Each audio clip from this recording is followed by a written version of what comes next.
ಎಲ್ಲಿ ನೋಡಿದರಲ್ಲಿ ಬೂದು ಕುಂಬಳಕಾಯಿ ರಾಶಿಗಳು. ಫುಟ್ಪಾತ್ಗಳಲ್ಲಿ, ರಸ್ತೆಗಳಲ್ಲಿ, ಗ್ರಂಥಾಲಯದ ಮುಂಭಾಗದಲ್ಲಿ, ಸಾರ್ವಜನಿಕ ಶೌಚಾಲಯಗಳ ಮುಂಭಾಗದಲ್ಲಿ ರಾಶಿ ರಾಶಿ ಬೂದು ಕುಂಬಳಕಾಯಿ ಅಚ್ಚರಿ ಸೃಷ್ಟಿ ಮಾಡಿತು. ರಸ್ತೆ ಬದಿಯಲ್ಲಿ ರಾಶಿ ರಾಶಿಯಾಗಿ ಬೂದು ಕುಂಬಳಕಾಯಿ ಯಾಕೆ ಸುರಿಯಲಾಗಿದೆ ಎನ್ನುವುದು ಗೊತ್ತಿಲ್ಲ. ಸಾರ್ವಜನಿಕರಂತೂ ಈ ದೃಶ್ಯ ಕಂಡು ಅಚ್ಚರಿಗೊಂಡರು. ತುಮಕೂರು ನಗರದ ಹೃದಯ ಭಾಗವಾದ ಸಿರಾ ಗೇಟ್ ಬಳಿ ಮತ್ತು ಸಾರ್ವಜನಿಕ ಗ್ರಂಥಾಲಯ ಹಾಗೂ ಸಾರ್ವಜನಿಕ ಶೌಚಾಲಯದ ಬಳಿ ಹೀಗೆ ಬೂದು ಕುಂಬಳಕಾಯಿ ಬಿದ್ದಿರುವುದು ಕಂಡುಬಂತು.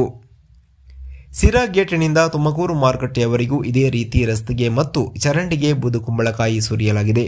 ಹಬ್ಬದ ಪ್ರಯುಕ್ತ ರಾಶಿ ರಾಶಿ ಬೂದು ಕುಂಬಳಕಾಯಿ ತರಲಾಗಿದ್ದು, ಆದರೆ ವ್ಯಾಪಾರ ಇಲ್ಲದೆ ಇಲ್ಲಿಯೇ ಸುರಿದು ಹೋಗಿರುವ ಶಂಕೆ ವ್ಯಕ್ತವಾಗಿದೆ. ರಸ್ತೆ ಬದಿಯಲ್ಲಿ ಸುರಿಯಲಾಗಿರುವ ಬೂದು ಕುಂಬಳಕಾಯಿ ಕೊಳೆತರೆ ನಗರದ ಸ್ಥಿತಿ ಏನಾಗಬಹುದು ಎನ್ನುವ ಮಾತುಗಳು ಕೇಳಿ ಬರ್ತಾ ಇದೆ. ರಸ್ತೆ ಬದಿ ಹಾಗೂ ಸಾರ್ವಜನಿಕ ಸ್ಥಳಗಳಲ್ಲಿ ರಾಶಿ ರಾಶಿ ಬೂದು ಕುಂಬಳಕಾಯಿ ಸುರಿಯಲಾಗಿದ್ದರೂ ಅದನ್ನು ತೆರವು ಮಾಡುವ ಪ್ರಯತ್ನಕ್ಕೆ ಸಂಬಂಧಪಟ್ಟ ಇಲಾಖೆ ಅಧಿಕಾರಿಗಳು ಮುಂದಾಗಿಲ್ಲ.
ಇಲ್ಲ ಯಾರು ಇಲ್ವಲ್ಲ, ಅಲ್ಲಿ ರೋಡಾಗಿ ಬಿದ್ದಿದ್ದಾವೆ.